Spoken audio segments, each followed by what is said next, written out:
বাচ্চাদেরকে খুব দ্রুত লম্বা করতে চান তাহলে এই রেসিপিটি ঝটপট করে বাচ্চাদেরকে খাওয়ান। এই রেসিপিটি করে খাওয়ালে বাচ্চাদের মেধাশক্তি বাড়াতে সাহায্য করবে, লম্বা হতে সাহায্য করবে, সেই সাথে খুব দ্রুত ওজন বাড়তে সাহায্য করবে। সেজন্য লাগছে আমাদের সাবুদানা। প্রথমে আমি সাবুদানাগুলোকে ঠান্ডা পানি দিয়ে ভালোভাবে করে ধুয়ে নিব। ধোয়া হয়ে গেলে এটাকে 10 মিনিটের জন্য রেস্টে দিয়ে দিব। 10 মিনিট যদি এটা ভিজিয়ে রাখেন তাহলে খুব শর্টকাটে কিন্তু এটা সিদ্ধ হয়ে যায়। সিদ্ধ হতে আর খুব একটা সময় লাগে না। এখন হচ্ছে ফুটন্ত গরম পানিতে দিয়ে দিব। দেওয়া হয়ে গেলে এটাকে সিদ্ধ করে নেব। সাবুদানা হচ্ছে এমন একটা খাবার, এটা যে কেউ খেলে কিন্তু ওজন বাড়তে সাহায্য করে। আর সে সাথে অনেক বাচ্চারাই দেখবেন যে বয়সের তুলনায় তাদের ওজন বাড়তে চায় না, লম্বা হতে চায় না। তাদেরকে এভাবে করে খাওয়ালে 100% তাদের ওজন ও লম্বা হতে সাহায্য করবে। এখন দিয়ে দিব এখানে হাফ চামচের মতো ঘি।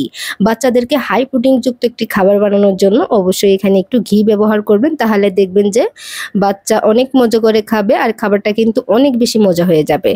এবার হচ্ছে আমি সাবুদানাগুলাকে দিয়ে দিচ্ছি। দেওয়া হয়ে গেলে এখানে আমি 1 কাপের মতো গরুর দুধ দিয়েছি। মানে হচ্ছে 1 কাপের একটু বেশি আছে। বাচ্চার বয়স যদি 1 বছরের নিচে হয় তাহলে গরুর দুধ স্কিপ করতে পারেন। সাথে আমি 2টা এলাচও দিয়েছি সুন্দর একটা ফ্লেভারের জন্য।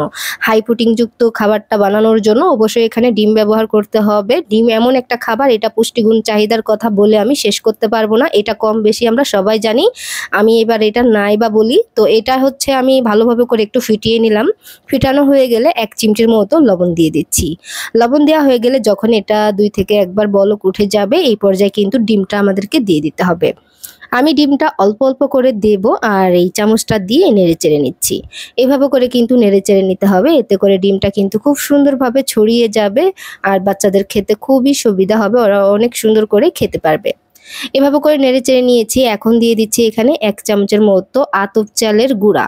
এই গুঁড়াটা কিন্তু আমি শুকিয়ে নিয়েছি, আবার চাইলে কেউ একটু মানে হালকা ভেজেও নিতে পারেন। তো এইভাবে করে একটু পানি দিয়ে মিক্স করে দিয়ে দিতে হবে।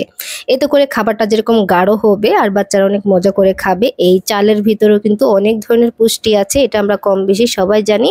তবে খাবারের নিয়মটা সঠিকভাবে অবশ্যই জানতে হবে। আর দিয়ে দিচ্ছি এখানে 1 চামচের মতো চিনি। আপনারা যদি ন্যাচারাল ভাবে মিষ্টি করতে চান এখানে মধু দিতে পারেন অথবা এখানে খেজুর দিতে পারেন বেটে। তাহলে কিন্তু ন্যাচারাল একটা মিষ্টি হবে। অনেকেই চিনি খাওয়াতে চান না। চিনি খেলে বাচ্চার কিন্তু অনেক ধরনের সমস্যা হতে পারে, পেটে কৃমিও হতে পারে। সেজন্য আমি কিন্তু যেটা সত্যি সেটাই বলে দেই। যখন হচ্ছে আমার হাতের কাছে মধু অথবা ওই খেজুরটা থাকে না, তখন হচ্ছে আমি এই মাঝে সাঝে হালকা একটু চিনি দেই। মানে এটা বোঝা যাবে না যে এখানে আমি মিষ্টি ব্যবহার করেছি। কারণ হচ্ছে বাচ্চাদের একটু মুখে যদি ভালো না লাগে খেতে চাবে না, সেজন্য কিন্তু চিনিটা দেয়া। আর আপনারা কোন জায়গা থেকে ভিডিওটি দেখছেন অবশ্যই কমেন্ট করে জানাতে পারেন, যাতে করে আপনাদেরকে ধন্যবাদ দিতে পারি। ইউটিউব থেকে দেখলাম আমার চ্যানেলটি সাবস্ক্রাইব করে রাখবেন। মাশাআল্লাহ বলতে কেউ ভুলবেন না, অনেক মজা করে খেয়েছে আমার বাচ্চা।